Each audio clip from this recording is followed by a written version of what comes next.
नमस्कार दोस्तों, आपका एक बार फिर से हार्दिक स्वागत है। आज आप सुनिए एक पंडित और यमदूत की कहानी। भाग्य का लिखा कभी नहीं मिटता। एक समय की बात है, एक बहुत ही ज्ञानी पंडित था। वो अपने एक बचपन के घनिष्ठ मित्र से मिलने के लिए किसी दूसरे गांव जा रहा था, जो कि बचपन से ही गूंगा व एक पैर से अपाहिज था। उसका गांव काफी दूर था और रास्ते में कई छोटे छोटे और गांव भी पड़ते थे।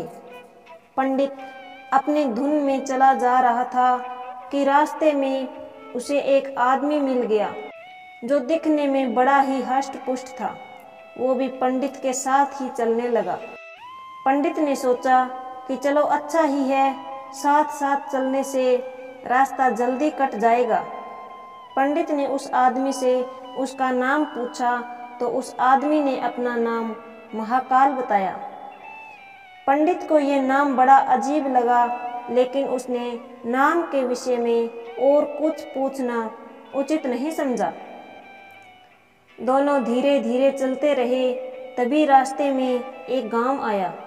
महाकाल ने पंडित से कहा, तुम आगे चलो, मुझे इस गांव में एक संदेशा देना है। मैं तुमसे आगे मिलता हूँ। ठीक है कहकर पंडित अपनी धुन में चलता रहा। तभी एक भैंसे ने एक आदमी को मार दिया, और जैसे ही भैंसे ने आदमी को मारा, लगभग तुरंत ही महाकाल वापस पंडित के पास पहुँच गया। चलते चलते दोनों एक दूसरे गांव के बाहर पहुँचे, जहाँ एक छोटा सा मंदिर था। ठहरने की व्यवस्था ठीक लग रही थी और पंडित के मित्र का गांव अभी काफी दूर था। साथ ही रात्रि होने वाली थी, तो पंडित ने कहा, रात्रि होने वाली है, पूरा दिन चले हैं, थकावट भी हो चुकी है, इसलिए आज की रात हम इसी मंदिर में रुक जाते हैं। भूख भी लगी है तो भोजन भी कर लेते हैं और थोड़ा विश्राम करके सुबह फिर से प्रस्थान करेंगे। महाकाल ने जवाब दिया, ठीक है, लेकिन मुझे इस गांव में किसी को कुछ सामान देना है, तो मैं देखकर आता हूँ। तुम भोजन कर लो, मैं बाद में खा लूँगा। और इतना कहकर वह वहाँ से चला गया। लेकिन उसके जाते ही कुछ देर बाद उस गांव से धुआं उठना शुरू हुआ और धीरे धीरे पूरे गांव में आग लग गई। पंडित को आश्चर्य हुआ।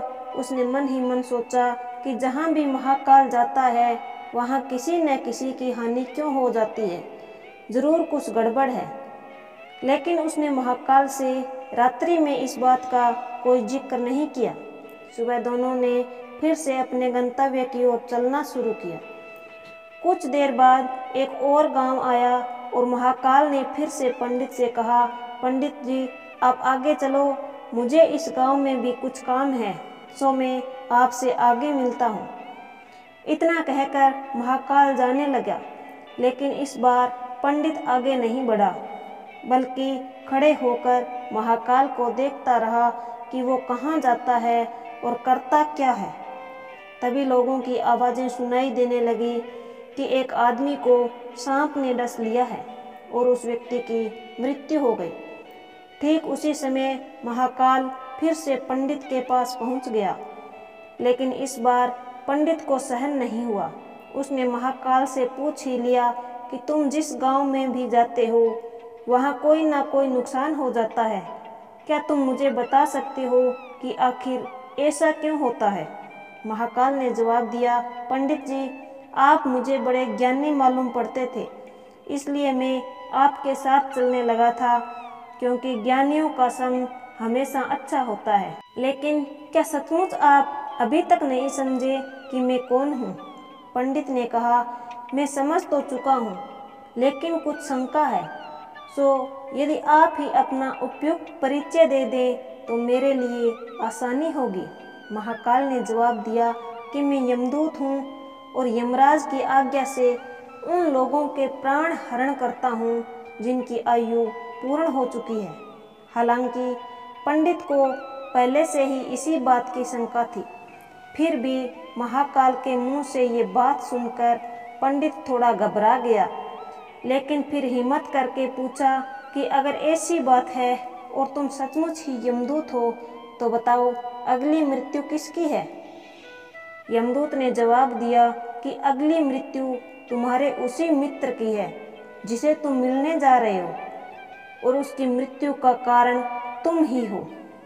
ये बात सुनकर पंडित ठिठक गया और बड़े पेशो पेश में पड़ गया कि यदि वास्तव में वो महाकाल एक यमदूत हुआ तो उसकी बात सही ही होगी और उसके कारण मेरे बचपन के सबसे घनिष्ठ मित्र की मृत्यु हो जाएगी।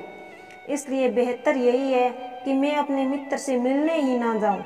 कम से कम मैं तो उसकी मृत्यु का कारण नहीं बनूंगा। तभी महाकाल ने कहा, तुम जो सोच रहे हो वो मुझे भी पता है, लेकिन तुम्हारे अपने मित्र से मिलने न जाने के विचार से नियति बदल नहीं जाएगी।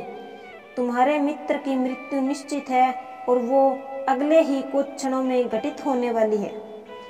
महाकाल के मुख से ये बात सुनते ही पंडित को झटका लगा, क्योंकि महाकाल ने उसके मन की बात जान ली थी, जो कि किसी भी सामान्य व्यक्ति के लिए तो संभव नहीं थी। फलस्वरूप पंडित को विश्वास हो गया कि महाकाल सचमुच ही यमदूत है। इसलिए वो अपने मित्र की मृत्यु का कारण ना बने, इस हेतु वो तुरंत पीछे मुड़ा और फिर से अपने गांव की तरफ लौटने लगा। परंतु जैसे ही वो पीछे मुड़ा, सामने से उसे उसका मित्र उसी की ओर तेजी से आता हुआ दिखाई दिया, जो कि पंडित को देखकर अत्यधिक प्रसन्न लग रहा था। अपने मित्र के आने की गति को देखकर पंडित को ऐसा लगा जैसे कि उसका मित्र काफी समय से उसके पीछे पीछे ही आ रहा था। लेकिन क्योंकि वो बचपन से ही गूंगा, वो एक पैर से अपाहिज था, इसलिए न तो पंडित तक पहुंच पा रहा था और न ही पंडित को आवाज देकर रोक पा रहा था। लेकिन जैसे ही वो पंडित के पास पहुंचा, अचानक न जाने क्या हुआ और उसकी मृत्यु हो गई। पंडित हक्का बक्का सा आश्चर्य भरी नजरों से महाकाल की ओर देखने लगा, जैसे कि कुछ पूछ रहा हो कि आखिर हुआ तो हुआ क्या। महाकाल पंडित के मन की बात समझ गया और बोला, तुम्हारा मित्र पिछले गांव से ही तुम्हारा पीछा कर रहा था, लेकिन तुम तो समझ ही सकते हो कि वो अपाहिज व गूंगा होने की वजह से तुम तक नहीं पहुंच सका। उसने अपनी सारी ताकत लगाकर तुम तक पहुंचने की कोशिश की, लेकिन बुढ़ापे में बचपन जैसी शक्ति नहीं होती शरीर में, इसलिए हृदयाघात की वजह से तुम्हारे मित्र की मृत्यु हो गई और उसकी वजह हो तुम, क्योंकि वो तुमसे मिलने हेतु तुम तक पहुंचने के लिए ही अपनी सीमाओं को लांघते हुए तुम्हारे पीछे भाग रहा था। अब पंडित को पूरी तरह से विश्वास हो गया कि महाकाल सचमुच ही यमदूत है और जीवों के प्राण हरण करना ही उसका काम है। चूंकि पंडित एक ज्ञानी व्यक्ति था और जानता था कि मृत्यु पर किसी का कोई बस नहीं चल सकता, वो सभी को एक ना एक दिन तो मरना ही है, इसलिए उसने जल्दी ही अपने आप को संभाल लिया। लेकिन सहसा ही उसके मन में अपने स्वयं की मृत्यु के बारे में जानने की उत्सुकता हुई। इसलिए उसने महाकाल से पूछा, अगर मृत्यु मेरे मित्र की होनी थी तो तुम शुरू से ही मेरे साथ क्यों चल रहे थे। महाकाल ने जवाब दिया, मैं तो सभी के साथ चलता हूँ और हर क्षण चलता रहता हूँ, केवल लोग मुझे पहचान नहीं पाते, क्योंकि लोगों के पास अपनी समस्याओं के अलावा किसी और व्यक्ति, वस्तु या घटना के संदर्भ में सोचने या उसे देखने समझने का समय ही नहीं है।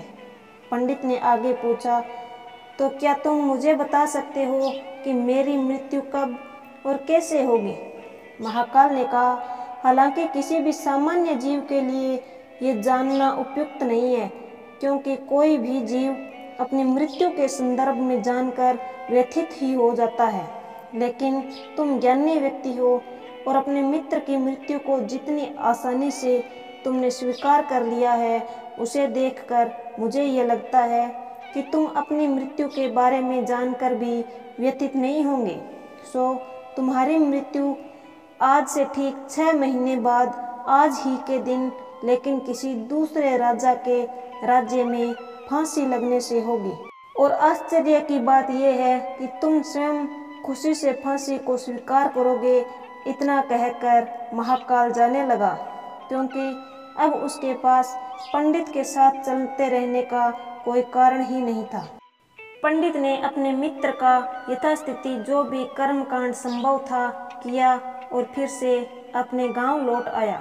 लेकिन कोई व्यक्ति चाहे जितना भी ज्ञानी क्यों ना हो, अपनी मृत्यु के संदर्भ में जानने के बाद कुछ तो व्यथित होता ही है और उस मृत्यु से बचने के लिए कुछ न कुछ तो करता ही है, जो पंडित ने भी किया। पंडित विद्वान था, इसलिए उसकी ख्याति उसके राज्य के राजा तक थी। उसने सोचा कि राजा के पास तो कई ज्ञानी मंत्री होते हैं और वे उसकी इस मृत्यु से संबंधित समस्या का भी कोई ना कोई समाधान तो निकाल ही देंगे। इसलिए वह पंडित राजा के दरबार में पहुंचा और राजा को सारी बात बताई। राजा ने पंडित की समस्या को अपने मंत्रियों के साथ बांटा और उनसे सलाह मांगी। अंत में सभी की सलाह से ये तय हुआ कि यदि पंडित की बात सही है तो जरूर उसकी मृत्यु 6 महीने बाद होगी, लेकिन मृत्यु तब होगी जब कि वो किसी दूसरे राज्य में जाएगा। यदि वह किसी दूसरे राज्य में जाए ही ना तो मृत्यु नहीं होगी। ये सलाह राजा को भी उपयुक्त लगी, तो उसने पंडित के लिए महल में ही रहने हेतु उपयुक्त व्यवस्था कर दी।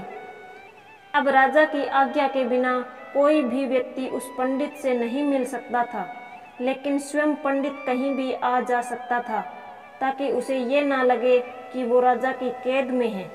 हालांकि वो स्वयं ही डर के मारे कहीं आता जाता नहीं था।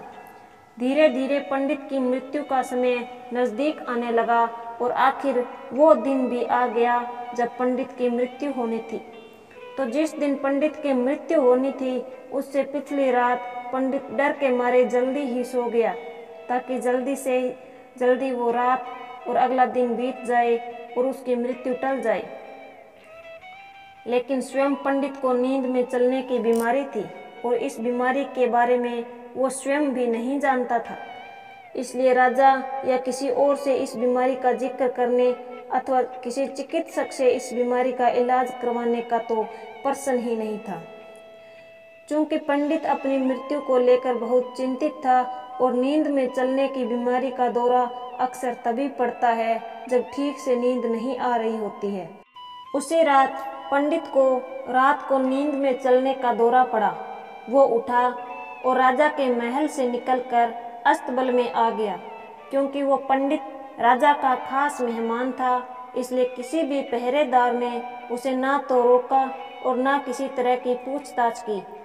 अस्तबल में पहुंचकर वो सबसे तेज दौड़ने वाले घोड़े पर सवार होकर नींद की बेहोशी में ही दूसरे राज्य में जा पहुंचा।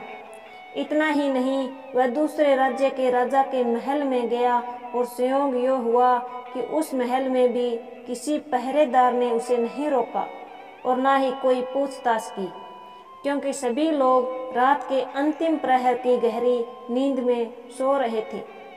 वो पंडित सीधे राजा के शयन कक्ष में पहुंच गया और रानी के एक ओर लेट गया। सुबह हुई तो राजा ने पंडित को रानी के बगल में सोया हुआ देखा। राजा बहुत ही क्रोधित हुआ, पंडित को गिरफ्तार कर लिया। पंडित को तो खुद ही समझ में नहीं आ रहा था कि वो आखिर दूसरे राज्य में और सीधे राजा के ही शयन कक्ष में कैसे पहुंच गया। लेकिन वहां उसकी सुनने वाला कौन था। राजा ने पंडित को राज दरबार में हाजिर करने का हुक्म दिया।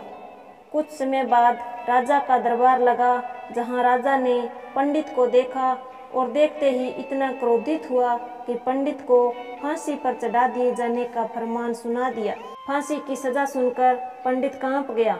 फिर भी हिम्मत कर उसने राजा से कहा कि महाराज, मैं नहीं जानता कि मैं इस राज्य में कैसे पहुंचा और मैं ये भी नहीं जानता कि मैं आपके शयन कक्ष में कैसे आ गया और आपके राज्य के किसी भी पहरेदार ने मुझे रोका क्यों नहीं।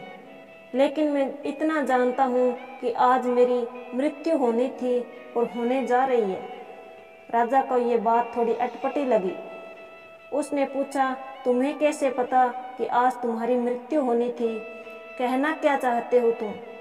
राजा के सवाल के जवाब में पंडित से पिछले 6 महीने की पूरी कहानी बता दी और कहा कि महाराज, मेरा क्या, किसी भी सामान्य व्यक्ति का इतना साहस कैसे हो सकता है कि वो राजा की उपस्थिति में राजा के ही कक्ष में रानी के बगल में लेट जाए? ये तो सरासर आत्महत्या ही होगी, और मैं दूसरे राज्य से इस राज्य में आत्महत्या करने क्यों आऊँगा? राजा को पंडित की बात थोड़ी उपयुक्त लगी, लेकिन राजा ने सोचा कि शायद वो पंडित मृत्यु से बचने के लिए ही महाकाल और अपनी मृत्यु की भविष्यवाणी का बहाना बना रहा है। इसलिए उसने पंडित से कहा कि यदि तुम्हारी बात सत्य है और आज तुम्हारी मृत्यु का दिन है, जैसा कि महाकाल ने तुमसे कहा है, तो तुम्हारी मृत्यु का कारण मैं नहीं बनूंगा। लेकिन यदि तुम झूठ कह रहे हो तो निश्चित ही आज तुम्हारी मृत्यु का दिन है। पड़ोसी राज्य का राजा उसका मित्र था, इसलिए उसने तुरंत कुछ सिपाहियों के साथ दूसरे राज्य के राजा के पास पत्र भेजा और पंडित की बात की सत्यता का प्रमाण मांगा। शाम तक भेजे गए सैनिक फिर से लौटे और उन्होंने आकर बताया कि महाराज, पंडित जो कह रहा है वो सच है। दूसरे राज्य के राजा ने पंडित को अपने महल में ही रहने की संपूर्ण व्यवस्था दे रखी थी और पिछले 6 महीने से ये पंडित राजा का मेहमान था। कल रात राजा स्वयं इसे अंतिम बार इसके शयन कक्ष में मिले थे और उसके बाद ये इस राज्य में कैसे पहुंच गया, इसकी जानकारी किसी को नहीं है। इसलिए उस राज्य के राजा के अनुसार पंडित को फांसी की सजा दिया जाना उचित नहीं है। लेकिन अब राजा के लिए एक नई समस्या आ गई, क्योंकि उसने बिना पूरी बात जाने ही पंडित को फांसी की सजा सुना दी थी। इसलिए अब यदि पंडित को फांसी ना दी जाए तो राजा के कथन का अपमान हो, और यदि राजा के द्वारा दी गई सजा का मान रखा जाए तो पंडित की बेवजह मृत्यु हो जाए। राजा ने अपनी इस समस्या का जिक्र अपने अन्य मंत्रियों से किया और सभी मंत्रियों ने आपस में चर्चा कर ये सुझाव दिया कि महाराज, आप पंडित को कच्चे सूत के एक धागे से फांसी लगवा दे। इससे आपके वचन का मान भी रहेगा और सूत के धागे से लगी फांसी से पंडित की मृत्यु भी नहीं होगी, जिससे उसके प्राण भी बच जाएंगे। राजा को ये विचार उपयुक्त लगा और उसने ऐसा ही आदेश सुनाया। पंडित के लिए सूत के धागे का फांसी का फंदा बनवाया गया और नियमानुसार पंडित को फांसी पर चढ़ाया जाने लगा। सभी खुश थे कि न तो पंडित मरेगा और न राजा का वचन झूठा पड़ेगा। पंडित को भी विश्वास था कि सूत के धागे से तो उसकी मृत्यु नहीं होगी, इसलिए वो भी खुशी खुशी फांसी चढ़ने के लिए तैयार हो गया था, जैसा कि महाकाल ने उसे कहा था। लेकिन जैसे ही पंडित को फांसी दी गई, सूत का धागा तो टूट गया, लेकिन टूटने से पहले उसने अपना काम कर दिया। पंडित के गले की नस कट चुकी थी उस सूत के धागे से, और पंडित जमीन पर पड़ा तड़प रहा था। हृदय की धड़कन के साथ उसके गले से खून की फुहार निकल रही थी, और देखते ही देखते कुछ ही क्षणों में पंडित का शरीर पूरी तरह से शांत हो गया। सभी लोग आश्चर्यचकित और हक्के बक्के से पंडित को मरते हुए देखते रहे। किसी को विश्वास ही नहीं हो रहा था कि एक कमजोर से सूत के धागे से किसी की मृत्यु हो सकती है, लेकिन घटना घट चुकी थी। नियति ने अपना काम कर दिया था। जो होना होता है वो होकर ही रहता है। हम चाहे जितनी सावधानियां बरतें या जितने चाहे उपाय कर लें, लेकिन हर घटना और उस घटना का सारा ताना बाना पहले से ही निश्चित है, जिसे हम रत्ती भर भी इधर उधर नहीं कर सकते। इसलिए ईश्वर ने हमें भविष्य जानने की क्षमता नहीं दी है, ताकि हम अपने जीवन को ज़्यादा बेहतर तरीके से जी सकें। दोस्तों, नियति का लिखा बदल नहीं सकता। ये कहानी आपको कैसी लगी? अगर आपको कहानी पसंद आई हो तो वीडियो को लाइक कर देना और चैनल को सब्सक्राइब कर लेना।